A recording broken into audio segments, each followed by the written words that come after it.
सुप्रभात प्यारे बच्चों। आज के इस अध्ययन अध्यापन में आप सबका हार्दिक स्वागत। आपको विदित है कि आज हम महादेव वर्मा द्वारा रचित हिमालय से शीर्षक कविता के शेष भाग का अवलोकन करेंगे। तो शेष भाग का अवलोकन करने से पूर्व हम विगत दिन पढ़े हुए पूर्व भाग की पुनरावृत्ति करते हैं। हे चीर महान, यह स्वर्ण रश्मि छू श्वेत भाल, बरसा जाती रंगीन हास। हिमालय की महिमा का वर्णन करते हुए कवयित्री महादेवी वर्मा जी कहती हैं कि हे हिमालय तुम सदैव से महान हो। हे हिमालय तुम सदैव से महान हो। यह स्वर्ण रश्मि छू श्वेत भाल, प्रातःकालीन सूर्य की सुनहरी किरणें श्वेत भाल तुम्हारे बर्फ से ढके हुए श्वेत मस्तक को स्पर्श करके, प्रातः काल में जब सूर्य की सुनहरी किरणें तुम्हारे बर्फ से ढके श्वेत मस्तक का स्पर्श करती हैं तो चारों ओर बरसा जाती रंगीन हास, तो चारों ओर रंगीन हंसी बिखर जाती है। शैली बनता है इंद्रधनुष, आकाश में इंद्रधनुष बनता है तो वह इंद्रधनुष मानो शैली तुम्हारी पगड़ी सदृश होता है। आकाश में बना हुआ इंद्रधनुष तुम्हारी पगड़ी सदृश लगता है। परिमल मलमल जाता बतास, और जब प्रातः काल की सुगंधित वायु, बतास का अर्थ होता है मंद वायु, और जब प्रातः काल की सुगंधित वायु तुम्हारे शरीर पर सुगंध मल जाती है तो तुम्हारा शरीर सुगंधित हो उठता है। प्रातः काल की मंद सुगंधित वायु तुम्हारे शरीर पर जब सुगंध का लेप कर जाती है तो तुम्हारा शरीर सुगंधित हो उठता है। पर रागहीन तू हिम निधान, परंतु हे हिम निधान, हे बर्फ के खजाने, तुम राग से रहित हो, तुम रागहीन हो, अर्थात तुम विरक्त रहते हो। ये सब सुख साधन होते हुए भी हिमालय इनमें अनुरक्त नहीं रहता है। नभ में गर्वित झुकता न शीश, हे हिमालय तुम्हारा सिर गर्व के साथ हमेशा आसमान में ऊंचा उठा रहता है, कभी वह झुकता नहीं है। पर अंक लिए हैं दीन छार, परंतु तुम अपनी गोद में, दीन छार मतलब तुच्छ धूल, तुच्छ राख, परंतु तुम अपनी गोद में तुच्छ धूल को धारण किए हुए हो। तुम्हारा सिर आसमान में गर्व से ऊंचा उठा रहता है, कभी वह झुकता नहीं है, लेकिन तुम अपने गोद में तुच्छ धूल लिए हुए हो। मन गल जाता नत विश्व देख, तन सह लेता है कुलिस भार। जब कभी विश्व तुम्हारे सम्मुख झुकता हुआ दिखाई देता है, जब कभी यह संसार तुम्हारे सम्मुख, तुम्हारे सामने नतकार झुका हुआ दिखाई देता है, तुम अपने सामने संसार को झुके हुए देखते हो, तब क्या होता है? मन गल जाता, तो तुम्हारा हृदय द्रवित हो उठता है।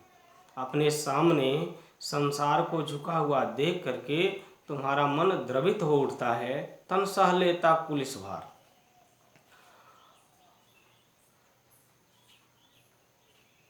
और जब द्रवित हो उठता है, मन गल जाता नत विश्व देख, द्रवित हो उठता है, तो तुम्हारी गोद से तुम्हारे आंसू के प्रतीक के रूप में नदियां प्रवाहित हो उठती हैं।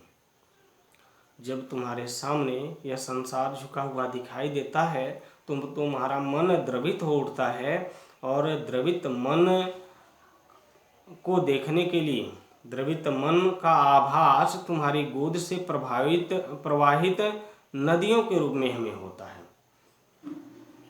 तन सह लेता है कुलिस भार, कितने मृदु कितने कठिन प्राण।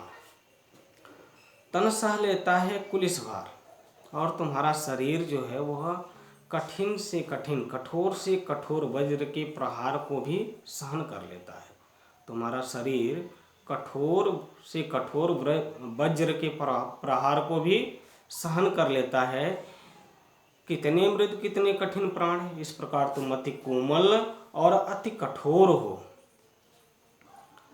हे हिमालय मुझे भी ऐसा बनने की प्रेरणा दो, मेरा भी व्यक्तित्व ऐसा ही बने। टूटी है तेरी कब समाधि, झंझा लौटे सतहार हार।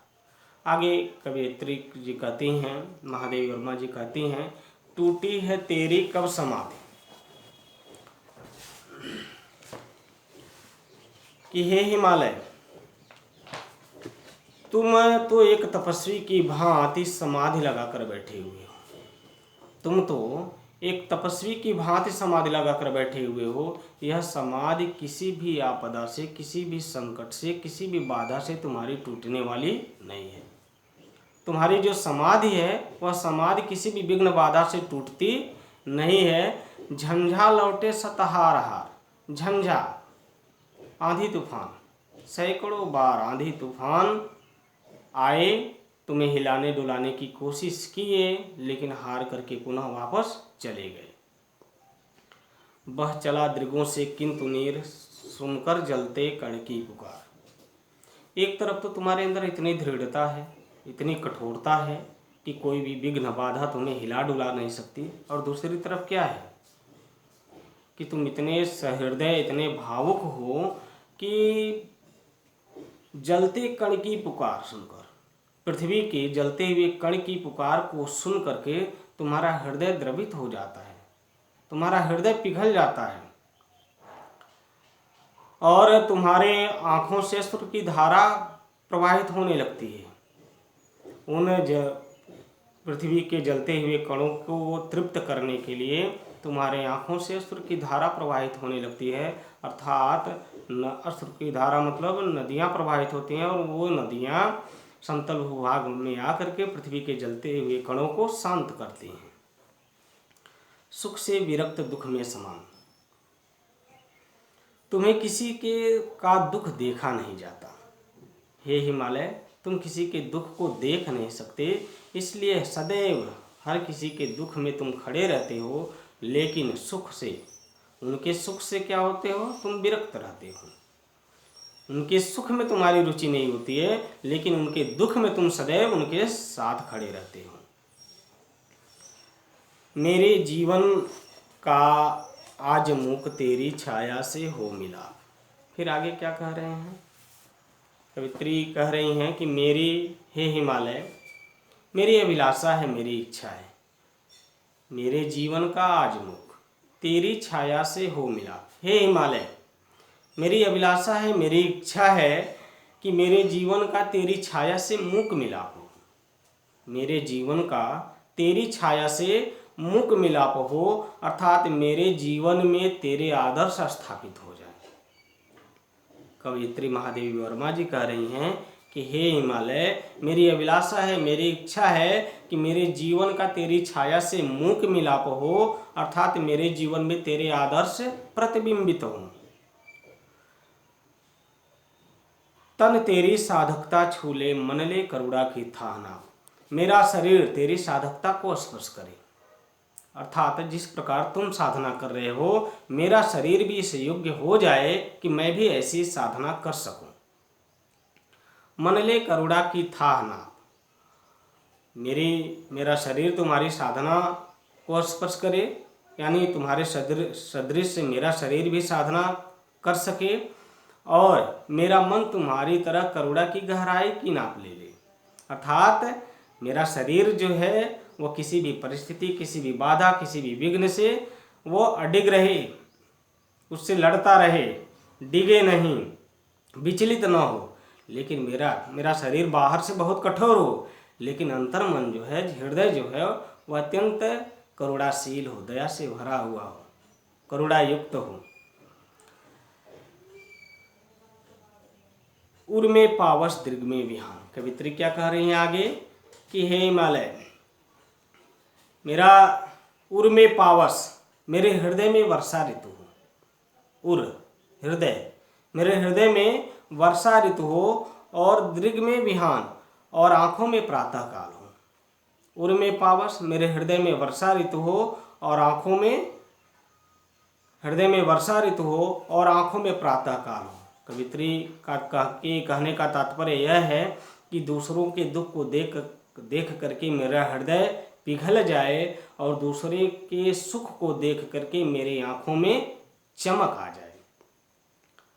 उर में पावस, मेरे हृदय में वर्षा ऋतु हो, और दीर्घ में विहान, और आँखों में प्रातःकाल हो का तात्पर्य यह है, महादेवी वर्मा के इस कथन को कहने का तात्पर्य यह है कि दूसरों के दुख को देख करके मेरा हृदय पिघल जाए और दूसरों के सुख को देख करके मेरे आंखों में चमक आ जाए। अब आप काव्यगत सौंदर्य देखेंगे। भाषा शुद्ध साहित्यिक खड़ी बोली है। छंद मुक्तक छंद। अलंकार देखें, जहाँ एक शब्द की पुनरावृत्ति हुई है वहाँ पुनरुक्ति प्रकाश अलंकार है। बाकी पूरी कविता में मानवीकरण अलंकार है। रस शांत रस है।